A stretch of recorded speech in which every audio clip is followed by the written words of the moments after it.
పిల్లలు, మనం ప్రతిరోజు సూర్యుడిని చూస్తాం కదా. ఉదయం లేస్తే సూర్యుడు వచ్చేస్తాడు, సాయంత్రం వెళ్ళిపోతాడు. మనకు వెలుగు, వేడి, జీవం అన్నీ ఇస్తాడు. కాని ఒక్కసారి ఆలోచించారా, మనం సూర్యుడిని నిజంగా పూర్తిగా చూస్తున్నామా?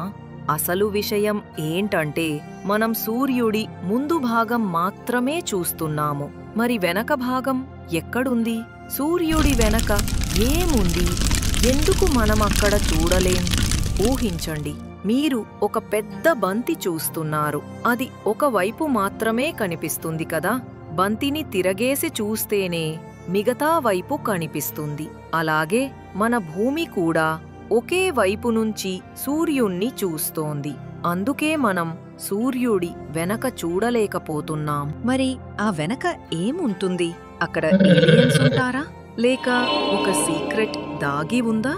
చాలామంది ఇలా ఊహిస్తారు.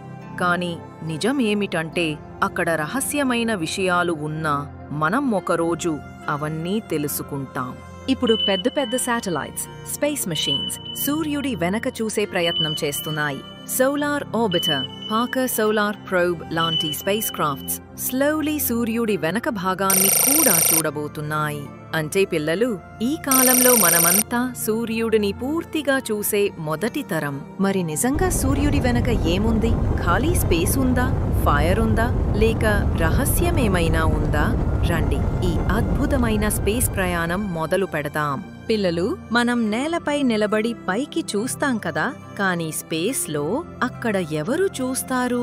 అక్కడ మన కోసమే చిన్న చిన్న హీరోలు ఉంటారు. వీరి పేరే శాటిలైట్లు. అసలు శాటిలైట్స్ అంటే స్పేస్లో తిరిగే రోబోట్స్, కెమెరాస్ అండ్ కంప్యూటర్స్ లాంటి స్పెషల్ మెషీన్స్. ఇవి భూమి మీద తిరిగే స్కూల్ బస్సు కాదండి. ఇవి స్పేస్ బస్ లాంటివి. ఇవి మన కోసమే అక్కడ పనిచేస్తాయి. ఎలా అంటే, వాతావరణం తెలపడం, రెయిన్, సైక్లోన్ అలర్ట్స్ లాంటివి, ఇంకా టీవీ, ఇంటర్నెట్, మ్యాప్స్ పని చెయ్యడానికి, స్పేస్లోని గ్రహాలు, నక్షత్రాలు చూడ్డానికి, సూర్యుడు వెనక ఏం జరుగుతుందో తెలుసుకోవడానికి. అంటే శాటిలైట్స్ లేకపోతే మనకు గూగుల్ మ్యాప్స్ లేదు, వెదర్ ఫోర్కాస్ట్ లేదు, స్పేస్ గురించి తెలియదు. ఇప్పుడు సూర్యుడి దగ్గరికి సోలార్ ఆర్బిటర్, పాకర్ సోలార్ ప్రోబ్ లాంటి శాటిలైట్స్ ని పంపించారు. ఎందుకంటే సూర్యుడు మనకు వెలుగు, వేడి మాత్రమే కాదు, కొన్నిసార్లు big fire, wind and energy blasts ని కూడా పంపుతాడు. వాటి వల్ల ఇంటర్నెట్, ఎలక్ట్రిసిటీ, రాకెట్లు కూడా ప్రాబ్లమ్స్ అవ్వచ్చు. అందుకే శాటిలైట్స్ ముందుగానే డిటెక్ట్ చేసి మనకు వార్నింగ్ ఇస్తాయి. ఇప్పటి వరకు ఏ శాటిలైట్ కూడా సూర్యుడి ముందు వైపు, వెనక వైపు రెండింటినీ ఒకేసారి స్పష్టంగా 4Kలో చూపించలేదు. కానీ మంచి వార్త ఏంటంటే, సోలార్ ఆర్బిటర్ మరియు పాకర్ సోలార్ ప్రోబ్ లాంటివి సూర్యుణ్ణి దగ్గరగా చూస్తూ వెనక వైపు కూడా నెమ్మదిగా రహస్యాలను బయటపెడుతున్నాయి. 2027 నుంచి 2029 మధ్యలో మనకి సూర్యుడి వెనక వైపు కూడా ఇంకా స్పష్టంగా కనిపించడం మొదలవుతుంది. 2030 సంవత్సరం నాటికి real time 360 degree sun view మొత్తాన్ని ఒకేసారి చూడగలుగుతాం. అంటే ఇంకో 5 నుంచి 6 సంవత్సరాల్లో సూర్యుడి పూర్తి ముఖం మన కళ్ల ముందు ఉంటుంది. ఎన్నో ఏళ్ల రహస్యం ఇప్పుడిప్పుడే బయటపడబోతుంది. అరేరే, సన్కి దగ్గరగా ఉంటే శాటిలైట్స్ ఫ్రై అయిపోతాయి కదా అనుకుంటున్నారు కదా.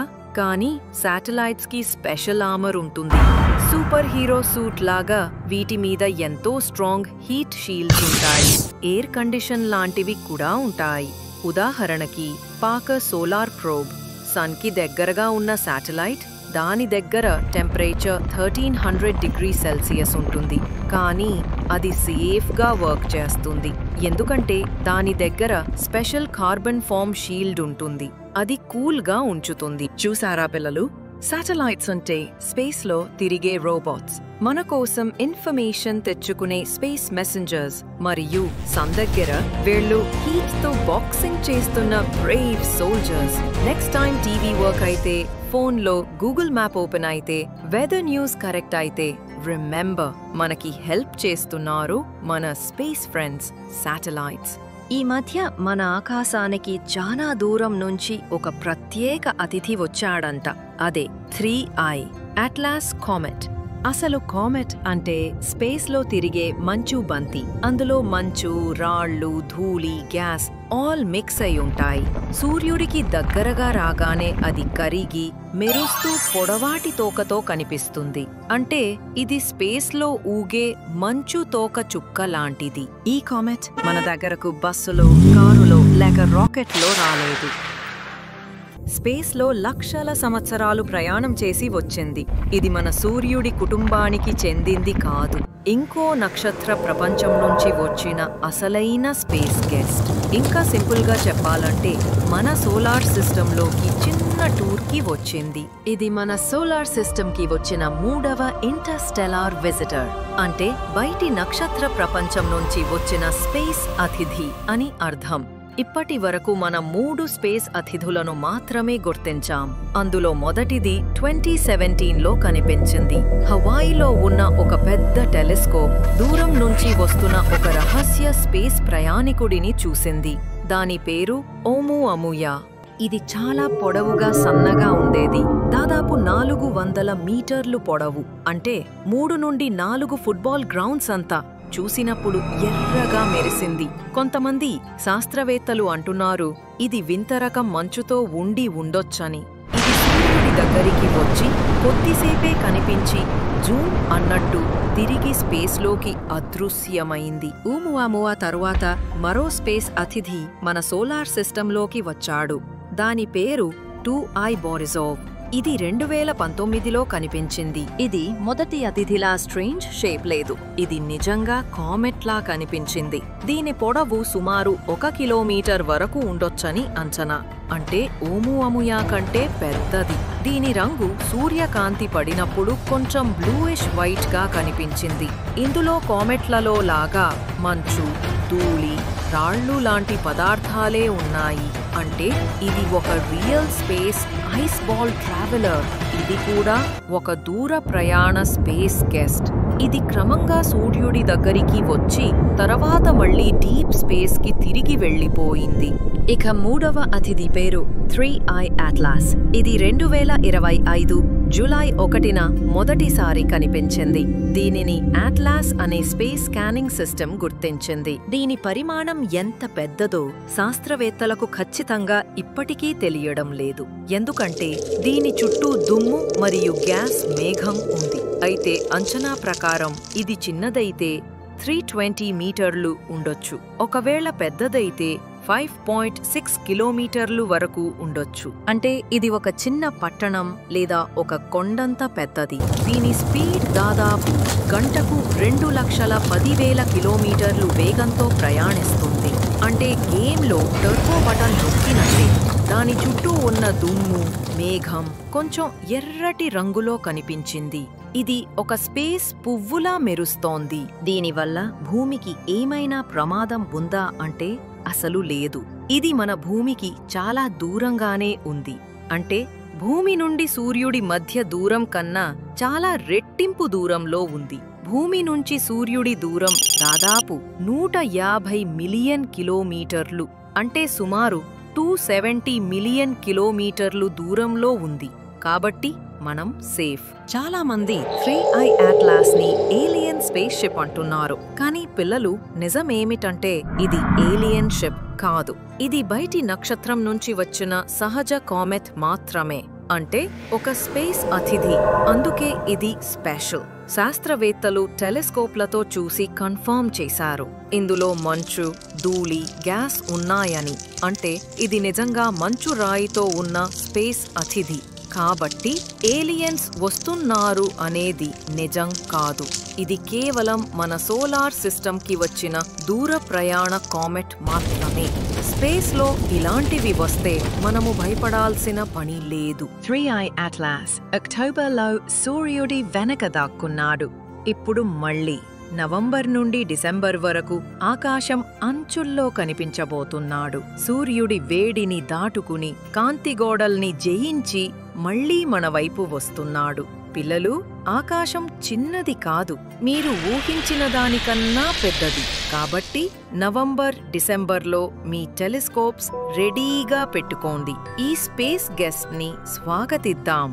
కామెట్లు మనకు ఎందుకు ఉపయోగపడతాయి? పిల్లలు, కామెట్ అంటే కేవలం మంచు బంతి కాదు. అవి స్పేస్ టీచర్లు లాంటివి.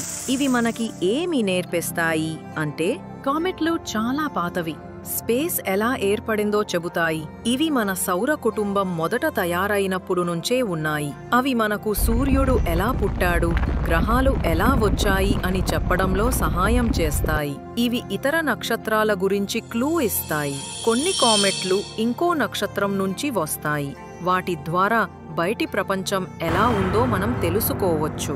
శాస్త్రవేత్తలు వీటిని చూసి కొత్త విషయాలు కనుగొంటారు. కామెట్లలో మంచు, రాళ్ళు, ధూళి ఉంటాయి. వాటిని అధ్యయనం చేస్తే నీరు ఎలా వచ్చిందో, జీవం ఎలా మొదలైందో అర్థమవుతుంది. ఇవి మనకు ప్రేరణ ఇస్తాయి. కామెట్ చూస్తే వావ్, స్పేస్ ఎంత పెద్దది అని అనిపిస్తుంది. మనలో క్యూరియాసిటీ పెరుగుతుంది. సింపుల్గా చెప్పాలంటే కామెట్లు స్పేస్ నుండి వచ్చిన పాత కథల పుస్తకాలు. వాటిని చూసి మనం స్పేస్ రహస్యాలు నేర్చుకుంటాం. పిల్లలు, ఇక్కడితో కథ ముగియలేదు. సూర్యుడి వెనక దాటి మనకు కనిపించని దారుల్లో ముందుకు వెళ్తే ఎవరికీ తెలియని కొత్త గ్రహాలు ఉండొచ్చు. మనలాగే కాకుండా రక్తం లేని వింత జీవులు కూడా ఉండొచ్చు. అవి మన దగ్గరికి వచ్చి మళ్లీ నిశ్శబ్దంగా వెళ్లిపోయినా కూడా మనకు తెలియకపోవచ్చు. కొంతమంది అంటారు వాళ్లకు టైం ట్రావెల్ చేయగల టెక్నాలజీ ఉండొచ్చని. వాళ్ళు లైట్ స్పీడ్ కంటే వేగంగా ప్రయాణించగలరేమో. అందుకే యుఎఫ్ఓలు ఒక్కసారిగా కనిపించి అంతే వేగంగా మాయమైపోతాయి. ఇవన్నీ నిజమో కాదో ఇప్పటి వరకు మనకు తెలియదు. కానీ ఒక విషయం మాత్రం ఖాయం. ఎంత నేర్చుకున్నా ఇంకా మిగిలింది చాలా ఉంది. గుర్తుపెట్టుకోండి, రేపు మనమే ఈ రహస్యాలను కనుగొనే శాస్త్రవేత్తలు అవ్వొచ్చు. ఏదో ఒక రోజు మనము ఏలియన్స్ గురించి నిజంగా తెలుసుకోగలం. వాళ్ళు ఎలా ఉండేవారు, ఎక్కడ జీవిస్తారు, ఎలా ప్రయాణిస్తారు ఏమో ఎవరు చెప్పగలరు. భవిష్యత్తులో మీరు మొదటగా అలాంటి ప్రపంచాన్ని చూసే లక్కీ పిల్లలు అయి ఉండవచ్చు. మరి అప్పటి వరకు ఆకాశం వైపు చూస్తూ ఉండండి మరియు కలలు కనండి. వాటిని నిజం చేసుకోండి. ఇది ఆరంభం మాత్రమే. Space journey continues. Next magic episode miss కాకుండా ఉండాలంటే డూలాలీ కిడ్స్ ని సబ్స్క్రైబ్ చేసి బెల్ ఐకాన్ నొక్కండి. మళ్ళీ కలుద్దాం పిల్లలు. Bye bye.